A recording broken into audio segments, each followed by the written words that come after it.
충격적인 소식이 전해졌습니다. 중국이 유네스코 세계자연유산 지위를 박탈당할 가능성이 있다는 보도가 나온 겁니다. 그동안 무분별한 개발로 자연유산을 훼손해온 사실이 세계적으로 드러나면서 결국 국제사회가 강하게 문제를 제기한 것이죠. 그런데 더 놀라운 건 한국도 예외가 아니라는 얘기가 흘러나왔습니다. 일부 지역에서는 개발 논란이 일어나며 세계자연유산 리스트 전체가 흔들릴 수 있다는 경고가 나오기 시작했죠. 한때 자랑이었던 서해안 갯벌마저 국제심의 대상에 오를 수 있다는 소문까지 돌았습니다. 세계는 긴장했습니다. 아시아의 자연유산이 무너지는 걸 막을 방법이 있을까? 한국마저 명단에서 탈락한다면 그야말로 돌이킬 수 없는 타격이 될 테니까요. 하지만 극적인 반전이 일어났습니다. 한 해양 생태학자의 발표한 편이 한국을 위기에서 구해냈다는 겁니다. 대체 무슨 사연인지 지금 바로 비디오를 재생해 보겠습니다.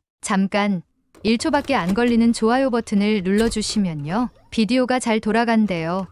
좋아요는 무료잖아요. 안녕하세요. 저는 폴란드 바르샤바 출신의 조류학자 엘리자 크제프토브스카입니다. 어릴 적부터 저는 하늘을 가르는 새들을 보며 꿈을 키웠어요. 새들은 자유로웠고 아무런 경계도 없었지요. 그런데 점점 세상이 변해갔습니다. 도시의 고층 빌딩들이 하늘을 가리고 들리던 새들의 노래는 점점 사라졌습니다. 우리는 무엇을 잃고 있는 걸까? 어린 시절부터 제 마음을 떠나지 않았던 이 질문이 저를 조류학자의 길로 이끌었습니다. 그리고 몇 년 전 저는 운명처럼 한 사람을 만났습니다. 장소는 세계 각국의 해양 생태학자들이 모이는 국제 포럼. 그리고 그 사람은 이탈리아 출신의 해양 생태학자 루카 벨리니였습니다. 루카와의 첫 만남은 글쎄요, 참 인상적이었습니다. 제가 철새 이동 경로에 관한 발표를 끝낸 직후였는데 루카는 제게 다가와 이렇게 말했어요.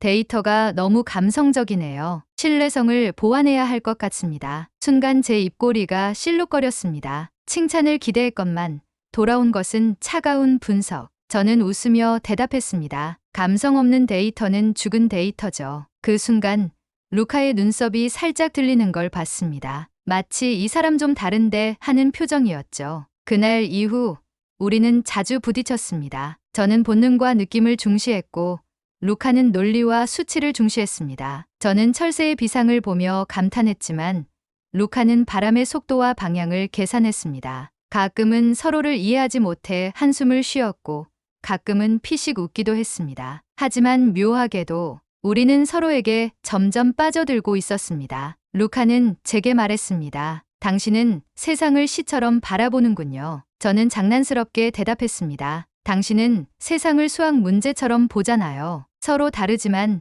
그렇기에 더 궁금했습니다. 어떻게 이렇게 다른 사람이 같은 바다를 사랑할 수 있을까? 어떻게 이렇게 다른 길을 걸어온 두 사람이 같은 곳을 바라볼 수 있을까? 포럼이 끝난 후에도 우리는 메일을 주고받았습니다. 처음에는 연구 이야기뿐이었지만 점차 일상 이야기도 섞이기 시작했습니다. 오늘 바르샤바는 눈이 내려요. 오늘 로마는 햇살이 좋아요. 그렇게 계절이 한 번 바뀌고 우리는 둘 다 서로를 보지 않고는 견딜 수 없다는 걸 깨달았습니다. 루카가 제게 청혼한 날은 정말이지 참 루카다운 날이었어요. 해변가를 걷던 중 루카는 갑자기 멈춰 서더니 주머니에서 반지가 아니라 작은 데이터 시트를 꺼냈습니다. 엘리자, 통계적으로 보면 우리가 함께할 확률이 아주 높습니다. 그래서 결혼해 줄래요? 저는 한참을 웃었어요. 그리고 대답했습니다. 논리가 아니라 마음으로 대답할게요.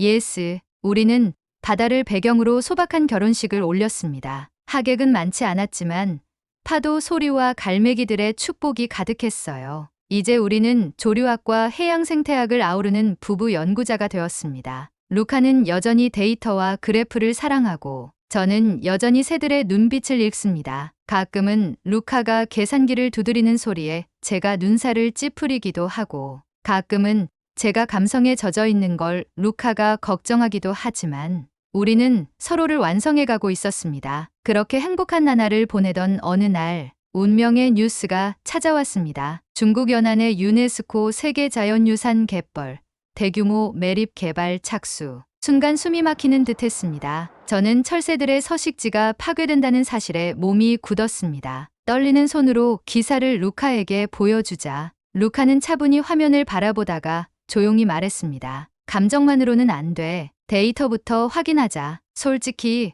그 말에 순간 욱했지만 곧 이해했습니다. 그게 루카였으니까요. 신중하고 냉정하고 그러나 누구보다 진심인 사람. 우리는 며칠 동안 자료를 수집했습니다. 갯벌 면적 감소, 생물종 다양성 감소, 철새 개체 수 급감. 모든 데이터가 하나의 진실을 말하고 있었습니다. 가야겠어요. 제가 조용히 말했습니다. 직접 보고 싶어요. 그리고 만약 가능하다면 맞고 싶어요. 루카는 긴 숨을 내쉬었습니다. 그리고 고개를 끄덕이며 말했습니다.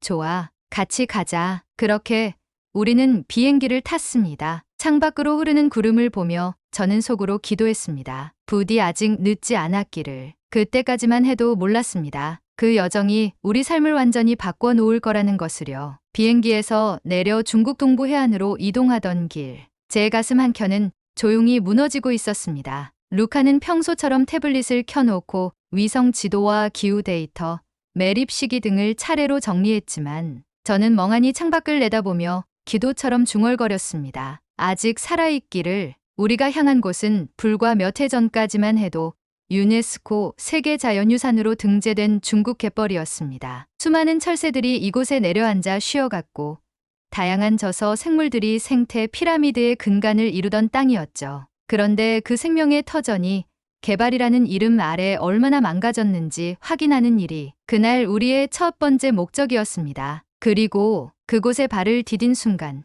저는 숨이 턱 막히는 충격을 받았습니다. 사방이 콘크리트였습니다. 물길은 차단되었고 그 자리에 삐죽삐죽 솟은 철골 구조물들이 공사를 기다리고 있었죠. 갯벌은커녕 바다의 흔적조차 찾을 수 없었어요. 대신 석유 냄새와 먼지가 코를 찔렀습니다. 차가운 철제 펜스에 해양경제단지 예정지라는 붉은 글씨가 걸려 있었고 옆에는 불도저가 지나간 듯 진흙조차 말라붙어 있었습니다. 이게 여기가 유네스코 등재지라고요? 제 입에서 나왔는지 속으로만 되뇌었는지조차 기억나지 않습니다. 루카는 조용히 말했습니다. 원래 이 지역엔 매년 철새 수십만 마리가 머물렀지. 이제는 데이터상으로만 존재하겠군. 저는 무거운 발걸음으로 주변을 살폈습니다. 죽은 조개 껍질들이 부서져 있었고 멀리서 철새 한 무리가 방향을 잃고 선회하는 모습이 보였습니다. 그중 몇 마리는 낮게 비행하다가 콘크리트 위에 힘없이 내려앉았고 곧 날갯짓도 없이 사라졌습니다. 이건 단순한 개발이 아니에요. 학살이에요. 제 말에 루카도 고개를 끄덕였습니다. 하지만 그보다 분노가 치밀었던 건 이 땅이 세계자연유산이라는 타이틀을 가졌다는 사실이었습니다. 루카, 이 땅은 유네스코에 등재된 곳이에요. 세계가 함께 지키겠다고 서명한 곳이었죠. 그런데 정작 그 약속을 가장 먼저 저버린 건 중국 자신이잖아요. 제 목소리가 떨렸습니다. 생태계 파괴 때문만은 아니었습니다. 저는 그날 국제 질서와 책임이라는 개념이 얼마나 허약한지를 절감했습니다. 생명을 보존하겠다고 선언한 그들이 다시 그 땅을 파괴할 권리가 있다고 믿는 건가요? 루카는 냉정하게 분석했습니다. 이중적인 태도야. 외교적으로는 보존을 이야기하고 국내적으로는 개발을 통해 성장을 포장하지. 저는 말했습니다. 콘크리트로 진흙을 덮어도 그 속에 있던 시간과 생명은 사라지지 않아요. 그들은 자연을 밀어내는 대신 신뢰를 잃고 있어요. 국제사회 전체의 신뢰를요. 우리는 그날 밤 숙소에 돌아와 거의 말을 잇지 못했습니다. 침대에 앉아 진흙 샘플을 보던 루카가 조용히 말했습니다. 이건 죽은 땅이야. 그 말에 저는 눈물을 참지 못하고 울었습니다. 루카는 그런 제 어깨를 조심스럽게 감싸 안았습니다. 그러던 중 희미하게 들려오는 익숙한 소리에 고개를 들었습니다. 멀리, 저 멀리 철새 한 무리가 힘겹게 하늘을 가르고 있었습니다. 그들은 방향을 잃은 듯 어지럽게 선회하다가 이내 다시 북쪽으로 향했습니다. 가야겠어. 저는 숨죽이며 말했습니다. 어디로? 루카가 물었습니다. 저 새들이 가는 곳으로. 그때 현지 생태 연구소를 방문했던 기억이 났습니다. 거기서 만난 한 노학자가 말했었어요. 요즘 철새들이 북쪽으로 더 올라가고 있어요. 한국 서천 쪽은 아직 살아있다는 얘기가 들리던데요.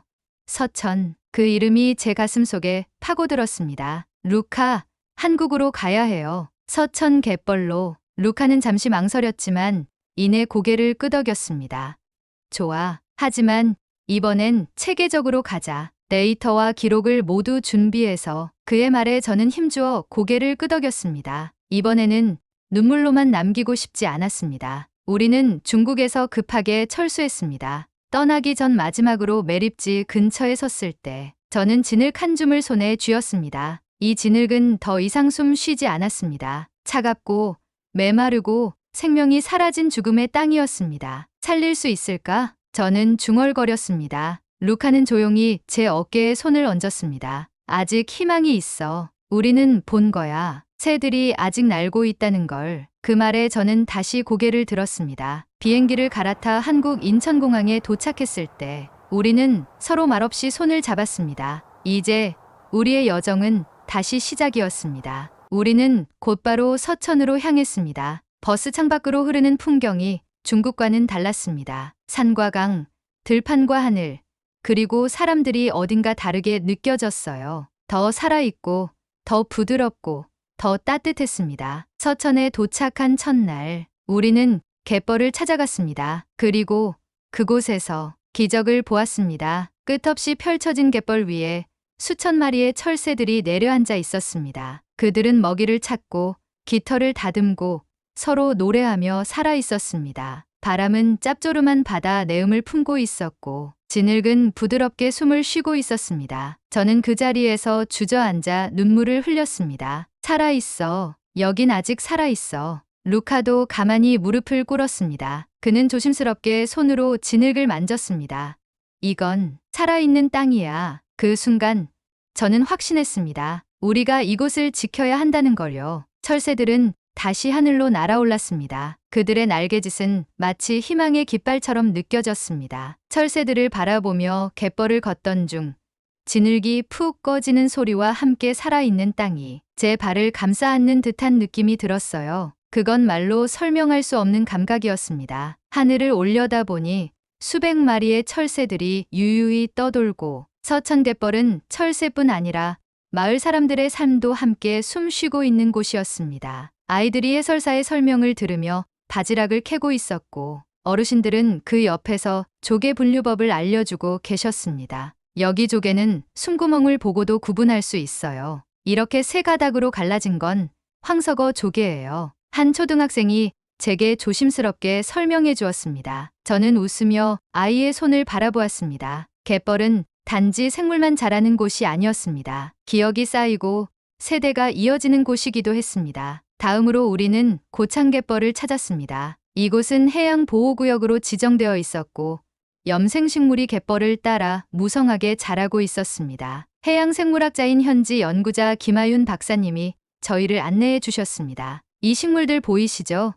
소금기가 많은 땅에서 자라나는 개풀입니다. 탄소를 굉장히 잘 저장하고 철새들에게는 먹이이기도 해요. 제가 놀란 건 이 식물들이 만드는 붉은빛 풍경이었습니다. 진을 위에 피어난 이색적인 색조는 마치 회화 작품을 걷는 듯한 느낌을 주었습니다. 루카는 드론을 띄워 블루카본 측정 데이터를 수집했습니다. 표정이 사뭇 진지해졌습니다. 수치가 믿기 어려워. 숲보다도 탄소 저장량이 높아. 이건 보존이 아니라 투자라고 해도 될 만큼 가치가 있어. 세 번째 방문지는 신안갯벌이었습니다. 수많은 섬들이 모여 형성된 이 지역은 그야말로 바다와 육지가 뒤섞인 살아있는 지도 같았습니다. 우리는 신안 조류센터의 박준용 소장과 함께 갯벌을 따라 걸었습니다. 이곳은 동아시아 철새 이동 경로의 핵심 중간 기착지예요. 시베리아에서 호주까지 가는 철새들이 반드시 쉬어가는 곳이죠. 그는 망원경을 들어 멀리 날고 있는 저 새 떼를 가리켰습니다. 하늘에 떠 있는 그 새들은 마치 메시지처럼 느껴졌습니다. 우리가 여기 있다. 살아있다. 지켜달라. 갯벌 위에 철새들이 착지하고 진흙을 뒤적이며 먹이를 찾는 모습은 중국 매립지에서 망설이던 철새들의 불안한 선회와는 너무도 달랐습니다. 루카는 조용히 제 손을 잡았습니다. 이 풍경은 잊을 수 없을 거야. 저는 대답했습니다. 이건 기록이 아니라 증언이에요. 우리가 전해야 할 것. 마지막으로 우리는 보성 순천 갯벌을 찾았습니다. 완만한 남해안 지형과 넓게 펼쳐진 갈대숲, 그리고 갯벌 사이를 따라 걷는 탐방객들. 순천만 습지센터에서는 청년 해설사 장은우 씨가 우리를 안내했습니다. 순천 갯벌은 생태 교육의 중심지입니다. 어린이부터 고령자까지 갯벌과 공존하는 삶을 직접 배우고 있어요. 우리는 갯벌 체험장에서 중학생들이 블루카본 측정 실습을 하는 장면을 지켜봤습니다. 인공지능이 내장된 스마트 측정기로 갯벌의 염도와 탄소량을 실시간으로 측정하고 결과를 태블릿에 입력하는 모습은 인상적이었습니다. 지금 이 순간 이 갯벌은 탄소를 먹고 있어요. 한 학생이 자랑스럽게 말했을 때 저도 모르게 눈시울이 붉어졌습니다. 이 아이들이야말로 미래였습니다. 그리고 그 미래는 이 갯벌 위에 살아 숨 쉬고 있었죠. 서울로 돌아오는 길, 루카는 조용히 말했습니다. 우리는 4개의 갯벌을 돌며 4개의 생명을 본 거야. 그런데 동시에 같은 위협이 다가오고 있다는 것도 느꼈지. 그 말에 저는 가슴이 조여왔습니다. 하룻밤 머문 게스트하우스 TV에서는 뉴스가 흘러나오고 있었습니다. 새만금 국제공항 건설 추진, 갯벌 생태계 파괴 우려, 마치 악몽처럼 익숙한 단어들이 귀를 때렸습니다. 루카는 조용히 TV를 껐고 우리는 창밖 서울의 야경을 바라보았습니다. 제가 말했습니다. 이대로 두면 안 돼요. 루카는 고개를 끄덕였습니다. 우리 나가자. 전 세계가 지켜보는 자리에서 이 갯벌을 증언하자. 그날 밤 우리는 호텔 로비에서 커피를 앞에 두고 노트북을 펼쳤습니다. 내일이 마감이야. 루카가 다급히 말했습니다. 국제해양 생태 포럼 발표 신청. 지금 넣을 수 있어. 저는 주저없이 고개를 끄덕였습니다. 루카, 지금 아니면 영원히 기회가 없을지도 몰라요. 우리는 밤새도록 서천, 고창, 신안, 순천의 갯벌 사진을 정리하고 철새 이동 경로 데이터와 블루카본 저장량 자료를 엮어 발표 자료를 만들었습니다. 수백 장의 사진 속에서 살아 숨 쉬는 갯벌의 숨소리가 들려오는 것 같았습니다. 아이들의 웃음소리, 조개를 캐는 어르신들의 손길, 철새들의 깃털이 햇살에 반짝이는 장면들. 루카는 작은 목소리로 중얼거렸습니다. 이건 단순한 보고가 아니야. 증언이야. 이틀 뒤 우리는 짐을 싸고 포럼이 열리는 도시로 떠났습니다. 비행기 안에서 저는 손에 쥔 작은 노트를 펼쳤습니다.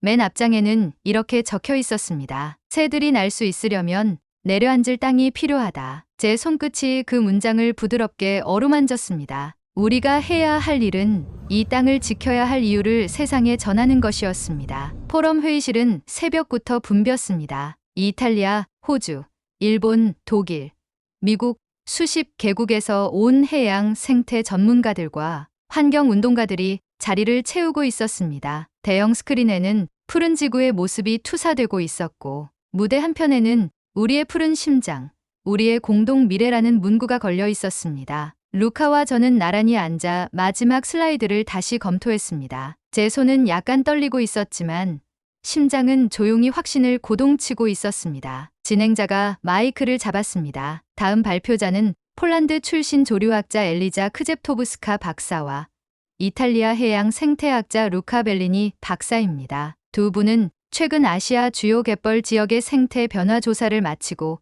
이 자리에 섰습니다. 모든 시선이 우리를 향했습니다. 조용히 무대에 올라선 저는 잠시 숨을 고른 뒤 천천히 입을 열었습니다. 여러분, 저는 조류학자입니다. 새들은 거짓말을 하지 않습니다. 그들은 생명이 있는 땅을 기억하고 죽은 땅을 본능적으로 외면합니다. 포럼장 안이 고요해졌습니다. 저는 화면에 중국 동부 해안의 매립지 사진을 띄웠습니다. 이곳은 불과 몇 년 전 유네스코가 보호해야 한다고 약속한 세계 자연유산이었습니다. 그러나 지금은 생명의 흔적조차 찾을 수 없습니다. 잔인할 정도로 삭막한 회색 콘크리트 풍경이 스크린을 가득 메웠습니다. 루카가 뒤를 이어 말했습니다. 환경은 선언으로 지켜지지 않습니다. 책임과 행동이 뒷받침되지 않는 약속은 결국 자연을 배신합니다. 저는 다음 슬라이드로 넘겼습니다. 이번에는 서천, 고창, 신안, 순천에 살아있는 갯벌들이 펼쳐졌습니다. 철새들이 나르고